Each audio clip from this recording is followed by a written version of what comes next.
questo passo siamo alle esecuzioni, nel senso che non mi sembra che questo sia il clima nel quale far crescere un partito. La guerra c'è ed è sempre più virulenta. Il fuoco della polemica Tosi-Zaia, che sembrava domato dopo il congresso di Milano e le parole di Maroni, si è riacceso. Il commissariamento della Lega veneziana, deciso sabato a Padova, scatena la reazione del governatore del Veneto Luca Zaia, chiaro e categorico.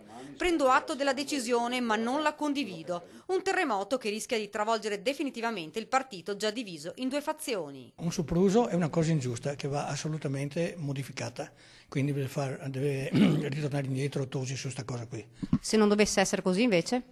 Ne trarrà le debite conseguenze, qui c'è mezza Lega che non ci sta più con Tosi, è evidente, no? Silurato Paolo Pizzolato, Lega Nord di Venezia, imputata dell'insuccesso elettorale, ma chi protesta vede nelle decisioni dei tosiani un attacco ai dissidenti bossiani. E se si decide di fare delle operazioni di commissariamento, io non le condivido, ma a questo punto le si facciano a fronte di un'analisi seria e non random in maniera anche così chirurgica come è stata fatta. Domani la riunione del gruppo regionale della Lega, atteso il faccia a faccia soprattutto tra Zaia e l'assessore Daniele Stival, che sabato avrebbe definito il dissenso come cancro da estirpare.